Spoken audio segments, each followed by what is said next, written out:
होली खिलाते हैं। होली में मोटे मोटे ढूंढ जलाए जाते हैं। ढूंढा की राख तैयार होती है, उसका कालापन जो तैयार होता है उसको उठाकर ले आए और कपड़े में उसको छान कर राख तैयार कर कर 3-4 बार छानने के बाद उस भस्म को 12 बजे से 1 बजे के बीच में शिव जी को समर्पित कर देता है और उस भस्म को उठाकर उसमें घी मिलाकर मस्तक पर तिलक लगाकर चले जाता है। वो जिंदगी में कभी हार नहीं सकता, विजय ही पाकर आता है। उसकी कभी हार नहीं हो सकता।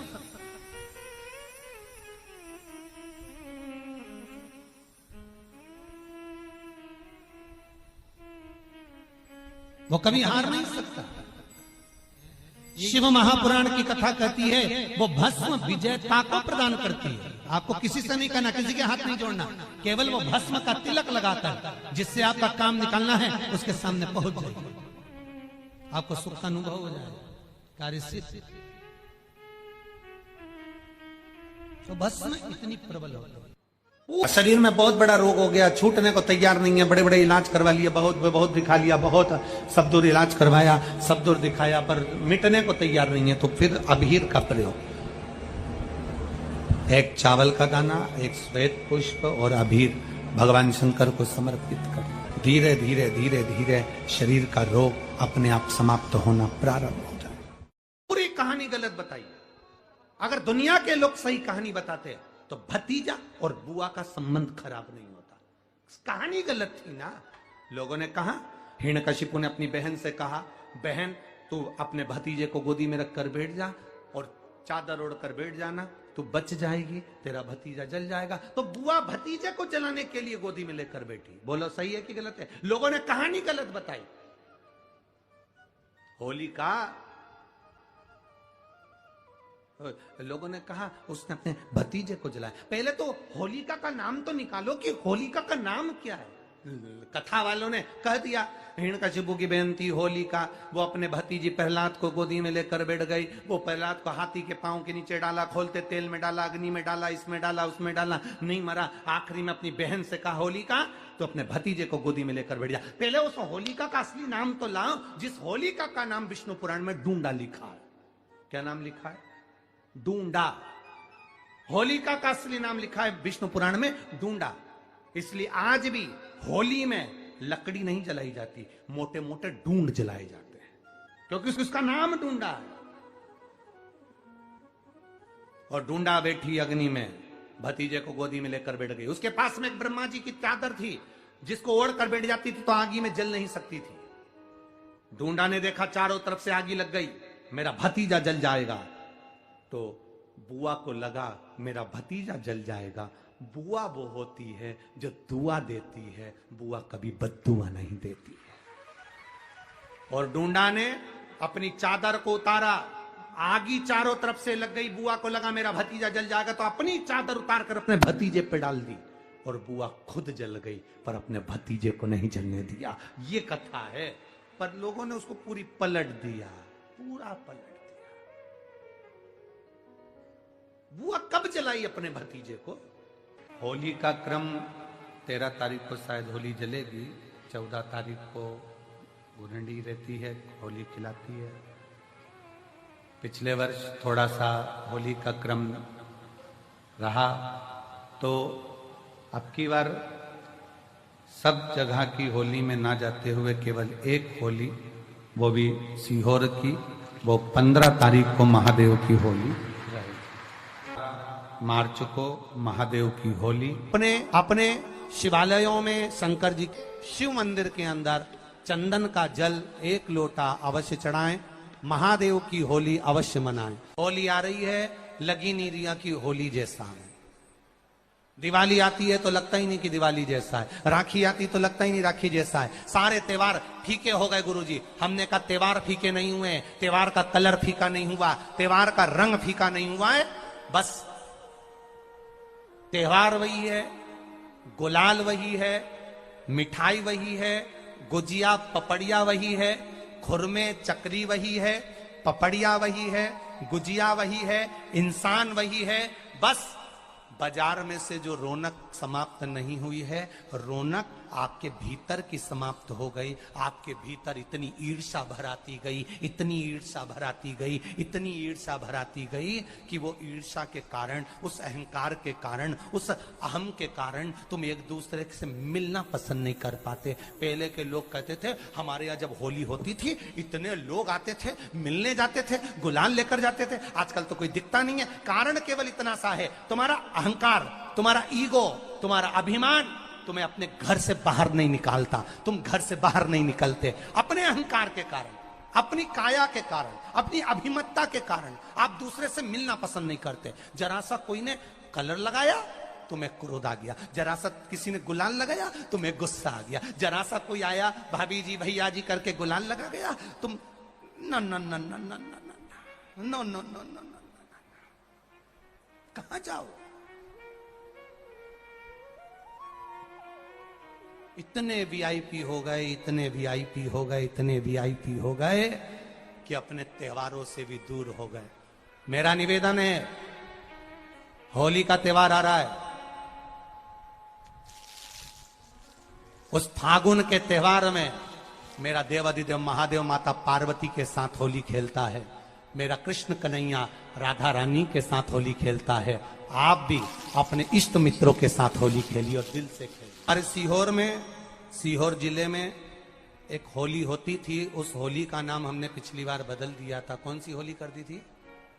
महादेव की होली। पिछली बार हमारे सीहोर जिले में हमेशा होती आई थी वो होली, थोड़ा उसका नाम हमने चेंज कर दिया था तो उसको महादेव की होली कर दिया था। मेरे सीहोर जिले के रहने वाले सभी रहवासियों से, जिले भर के निवासियों से निवेदन करना चाहूंगा, वो पुरानी होली को बंद कर महादेव की होली नाम दिया गया है। शिव मंदिर में जाना है, चंदन का जल शिव जी को 1 लोटा चढ़ाना।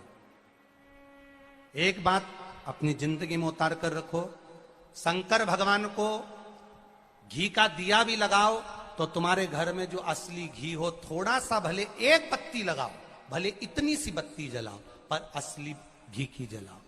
शिव जी को अगर चंदन भी लगा रहे हो तो असली लगाओ। शंकर भगवान को चावल भी चढ़ा रहे हो तो असली चढ़ाओ।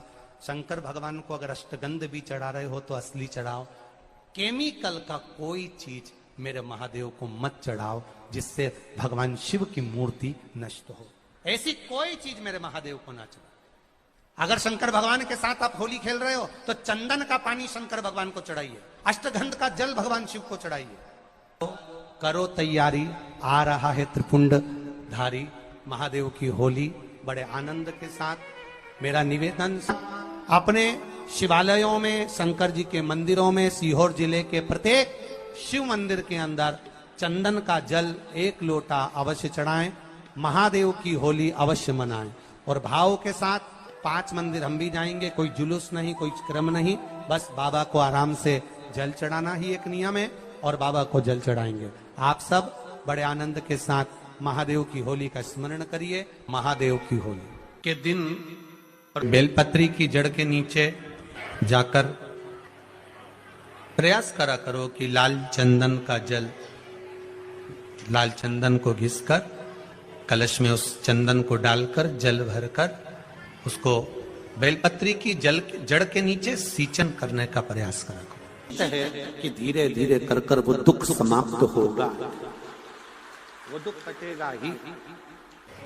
एक बहुत ध्यान देने वाली बात है कि अगर मान लो कि कहीं पैसा अटक गया है, नहीं आ रहा है, बहुत अथक प्रयास कर लिया, चंदन का जो जल होता है ये व्यक्ति के जीवन में जो धन कहीं रुक गया, अटक गया, नहीं दे रहा, बेलपत्री के वृक्ष के नीचे, जड़ के नीचे सींचन करने से वो प्राप्त होता है। अथर्ववेद में वर्णन किया गया कि पीपल के वृक्ष की जो जड़ होती है, बेलपत्री के वृक्ष की जो जड़ होती है और आंवले के वृक्ष की जो जड़ होती है, इसके नीचे स्वर्ग का निवास होता है।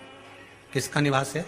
स्वर्ग का निवास। जहां पर ये वृक्ष होता है और उस वृक्ष के नीचे बैठकर हम जब किस जल का सींचन कर रहे हैं। जैसे अभी आपको कहा था कि जल में अगर लाल चंदन मिला हो और आप बेलपत्री के जड़ में सींचन कर रहे हैं तो लक्ष्मी की आवक बढ़ेगी।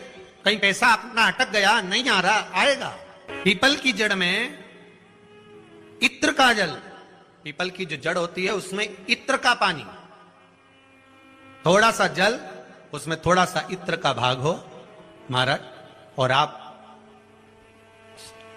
भगवान पीपल देव, पीपलेश्वर महादेव का स्मरण कर कर पीपल की जड़ में अगर जल चढ़ा रहे हैं और मान लो शरीर में कोई कष्ट हो गया है, शरीर में कोई रोग हो गया है, कोई मालूम पड़े ये हाथ 4 दिन से दुख रहा है या 4 दिन से ये नस दब गई है या ये कमर दब रही है, तो आप 2-4 दिन कर देखो। कलश के अंदर जल, जल में इत्र का थोड़ा सा भाग, पीपल की जड़ के नीचे आप उसका सींचन करिए पीपलेश्वर महादेव के नाम से। उस जल को थोड़ा सा भाग लेकर आ जाओ उसी में से जो चढ़ाया है, और उस स्थान पर जहां कष्ट है उसको लगाना प्रारंभ करिए। 2 दिन 3 दिन कर देखो। प्रैक्टिकल करने में क्या जाता है, सियोर वाला महाराज झूठ बोल रहा हो तो। कभी कभी अगर ऐसा लगे जीवन में कि दुख बहुत ज्यादा आ गया है, बहुत तकलीफ आ गई है, तो लाल चंदन को घिसकर उस लाल चंदन का लेपन भगवान शंकर पर कर कर फिर पानी चढ़ाओ। अगर कोई संकट भारी है और निकट रहा, जैसे किसी नारी का गर्भ नहीं ठहर रहा, 15 साल हो गए, 20 साल हो गए, 25 साल, जैसे इसने लिखा एक माता ने कि 18 साल की बेटी हो गई थी पर संतान में पुत्र नहीं, तो उसने भाव से कथा सुनी। ऐसे आपके भीतर अगर 20 साल हो गए, 25 साल हो गए, 30 साल हो गए, संतान का सुख ही नहीं है, लाल चंदन का लेपन बाबा भोलेनाथ पर करना प्रारंभ करो। पीठिका पर लाल चंदन का लेपन करना प्रारंभ करो। लाल चंदन से बाबा का श्रृंगार करना प्रारंभ करो। एक बेलपत्री पर लाल चंदन, दोनों पत्ती नीचे वाली, जो नीचे की जो 2 पत्ती होती है इस पे लाल चंदन, और बीच वाली पत्ती पर पीला चंदन लगाकर बाबा के शिवलिंग को समर्पित करिए। बाबा से प्रार्थना करिए, रोज प्रार्थना करो। परंतु एक बात का स्मरण रहे, 25 साल हो गए, 20 साल हो गए, 30 साल हो गए, संतान नहीं, तो पहले जल से अभिषेक कराना, अभिषेक कराकर उस जल का आचमन करने के बाद हाथ को खासा करना, धोना, उसके बाद में फिर वापिस बाबा का स्नान कराओ, फिर चंदन का लेपन कराओ, फिर 1 लोटा जल चढ़ाकर बाबा का स्नान कराओ। बाबा का बड़ा सुंदर भाव से लाल चंदन से जो अभिषेक करता है, बाबा को लेपन कर कर फिर जल चढ़ समर्पित करता है, निश्चित है उसकी गोदी मेरा देव अधिदेव महादेव जरूर भरता है। ये निश्चितता है।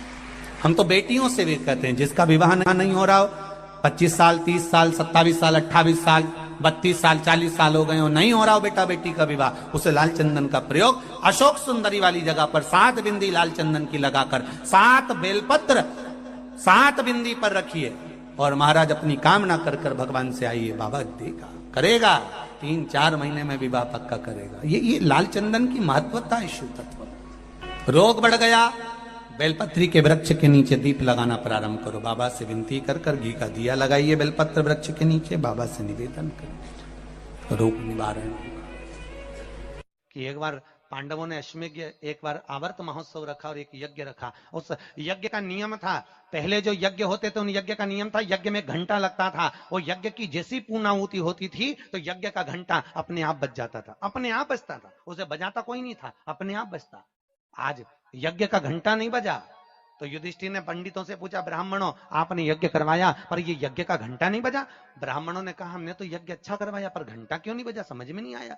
तब इतने में ब्राह्मणों में से एक ब्राह्मण यज्ञाचार्य ने कहा, मुझे लगता है यज्ञ 2 तरह का होता है, एक यज्ञ जो अग्नि में सांकल्य दी जाती है तो अग्नि देवता प्रसन्न होते हैं, और दूसरा यज्ञ वो कि भंडारा किया जाए और लोगों के मुंह में भोजन दिया जाए, वो यज्ञ भी प्रबल होता है। महाराज हमको लगता है यहाँ दोनों यज्ञ हुए, एक यज्ञ आहुतियों का, एक यज्ञ भंडारे का।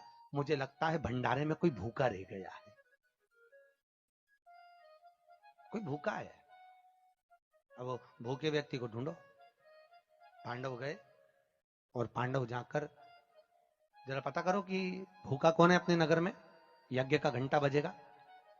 जाकर देखा तो एक कुटिया में एक संत बैठे हुए थे। बाबा आपने भोजन किया है? नहीं। आपने भोजन नहीं किया? नहीं। क्यों नहीं किया? मैं काय को भोजन करूं, भंडारा हो रहा, चलो भोजन करो। नहीं नहीं मैं नहीं करता। भंडारे में भोजन नहीं करोगे? नहीं। क्यों नहीं करोगे? मैं उसके घर में भोजन करता हूं जो मेरे को 108 अश्वमेध यज्ञ का पुण्य देता है। पांडव मेरे को 108 अश्वमेध यज्ञ का पुण्य दे दे, मैं उनके यहाँ भोजन कर लूंगा। अब पांडवों ने सोचा अपनी जिंदगी में पहला तो अश्वमेध यज्ञ कर रहा है और 108 अश्वमेध यज्ञ तो हमने कभी जिंदगी में नहीं करे, तो हम इसको पुण्य कहां से दे बाबा को। पांडव चले गए। द्रौपदी ने पूछा कोई मिला? हाँ एक संत मिला है पर 108 अश्वमेध यज्ञ का पुण्य मांग रहा है। द्रौपदी ने कहा चलो मैं लेके आती हूं उस बाबा को। द्रौपदी गई, रथ लाया गया। द्रौपदी ने कहा रथ में बैठकर नहीं जाऊंगी, पैदल जाऊंगी। चप्पल लाई, द्रौपदी ने कहा नग्न पैर से जाऊंगी। नंगे पैर द्रौपदी उस संत के दरवाजे पर पहुंच गई। बाबा चलो हमारे यहाँ यज्ञ हुआ है, भंडारे का भोजन करना। बाबा कहते हैं द्रौपदी तुझे मालूम नहीं, मुझे 108 अश्वमेध यज्ञ का पुण्य दे दे,